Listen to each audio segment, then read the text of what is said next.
देखिए, आज के इस वीडियो में हम कक्षा 9 की गणित की प्रश्नवाली 1.1 का क्वेश्चन नंबर 4 के सत्य और असत्य को देखेंगे। आइए पहले हम प्रश्न को पढ़ लेते हैं। आपसे प्रश्न पूछा गया है कि नीचे दिए गए कथन सत्य है या असत्य है, अब कारण के साथ अपने उत्तर दीजिए। यानी कि आपको बताना है कि ये जो दिए हुए कथन है ये सत्य है या असत्य है, ठीक है। और अपने कारण की पुष्टि भी करना है। तो पहला पढ़ते हैं हम। प्रत्येक प्राकृत संख्या एक पूर्ण संख्या होती है। देखिए, प्रत्येक प्राकृत संख्या एक पूर्ण संख्या होती है। इसका अर्थ क्या है? इससे पहले आप ये समझिए कि प्राकृत संख्याएं किन्हें कहते हैं। प्राकृत संख्या, देखिए, जो भी हमारी काउंटिंग नंबर है, काउंटिंग नंबर यानी कि जहां से हम गिनती स्टार्ट करते हैं, एक से स्टार्ट करते हैं, तो वो जो संख्या है क्या कहलाएगी? आपकी एक से आरंभ होने वाली संख्या है प्राकृत संख्या कहलाती है, ठीक है। और ये समाप्त नहीं होती है, इन्फिनिटिव, ठीक है। और उसने आगे बोला है कि पूर्ण संख्या होती है ये, तो पूर्ण संख्या भी समझ लीजिए।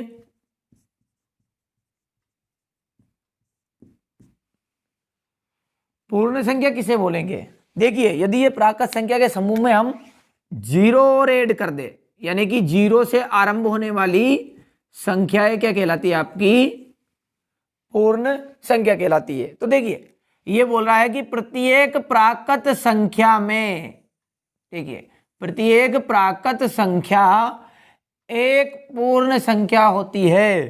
कहने का अर्थ है कि ये जो पूरी प्राकृत संख्या है, हर एक प्राकृत संख्या सारी की सारी पूर्ण है।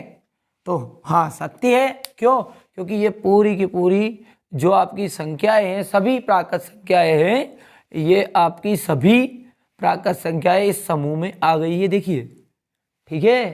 तो ये बात क्या है? आपकी सत्य है। तो आप आंसर लिखिएगा, क्या है? हाँ, ठीक है। ये बात क्या है? आपकी सत्य है। और प्रत्येक प्राकृत संख्या एक पूर्ण संख्या होती है, इसने आगे पूछा है, तो आपने कारण की पुष्टि कीजिए। तो आप लिख दीजिएगा कि 2 एक प्राकृत संख्या भी है तथा पूर्ण संख्या भी है। पूर्ण संख्या भी, आप कोई सा भी एग्जाम्पल उठा के लिख सकते हैं, 1, 4, 5 जो मन चाहे वो लिख सकते हैं, ठीक है। एक एग्जाम्पल कोई सा भी, आपने कारण की पुष्टि कर दी। अब आगे देखिए, प्रत्येक पूर्णांक एक पूर्ण संख्या होती है। अब बोल रहा है कि जो हर एक पूर्णांक है वो क्या सारी की सारी पूर्ण होती है? तो पहले पूर्णांक समझिए। देखिए, पूर्ण तो समझ में आ गया है कि जो जीरो से आरंभ होगी। और पूर्णांक, देखिए, पूर्णांक किन्हें कहेंगे? ये जो आपकी प्राकृत संख्या थी या पूर्ण संख्या थी, और इसमें ऋणात्मक मान -1, -2, -3, ये सारे क्या बनेंगे मिलकर? पूर्णांक। ये जो आपकी पूर्ण संख्या है ये जीरो से आरंभ हो रही है, और पूर्णांक जो है उसमें -1, -2, -3 आदि संख्याएं है, ठीक है। तो ये जो संख्या है वो पूर्णांक नहीं हो सकती। देखिए गौर से, इसने बोला है कि ये जो पूरी पूर्णांक है वो पूर्ण है, तो ये सारी की सारी जो पूर्णांक है वो क्या पूर्ण है? इस लाइन में घुस गई क्या? नहीं गई है, क्योंकि -1, -2 ये क्या है? -2 पूर्णांक तो है। -2 क्या है? पूर्णांक है, लेकिन पूर्ण संख्या नहीं है। क्योंकि देखिए, पूर्ण संख्या माइनस नहीं होती है, ठीक है। तो -2 पूर्णांक है, लेकिन पूर्ण संख्या नहीं है। ये आपका दूसरा आंसर है, ठीक है। और तीसरा पढ़ते हैं। मतलब ये बात क्या है? आपकी असत्य बात हो गई, नहीं लिख देना आप इसमें, यानी कि बात क्या है? असत्य है, ठीक है। आगे है, प्रत्येक परिमेय संख्या एक पूर्ण संख्या होती है, तो ये बात भी आपकी असत्य है। क्यों? क्योंकि परिमेय जो संख्या होती है, ये देखिए, जिन्हें p बटा क्यू के रूप में लिख सकते हैं, 5/4, 6/3, ये क्या है? आपकी परिमेय संख्या है।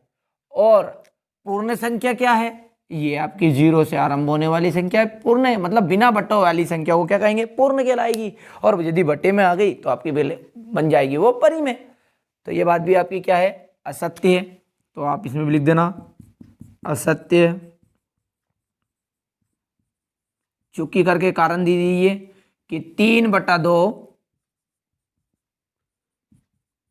परिमेय संख्या तो है, लेकिन पूर्ण संख्या नहीं है। ठीक है, जो 3/2 है वो परिमेय संख्या तो है, लेकिन पूर्ण संख्या नहीं है।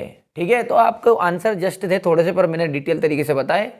देखिए, प्राकृत संख्या 1 से शुरू होगी, पूर्ण संख्या 0 से शुरू होगी, पूर्णांक उसमें -1, -2, -4 ये सारी चीजें आ जाएगी। परिमेय किन्हें बोलेंगे? जो p बट्टा क्यू के रूप में लेगी, मतलब बट्टे में रहेगी। आप थोड़ा सा दिमाग लगाइएगा, आंसर ऑटोमेटिकली निकल आएगा।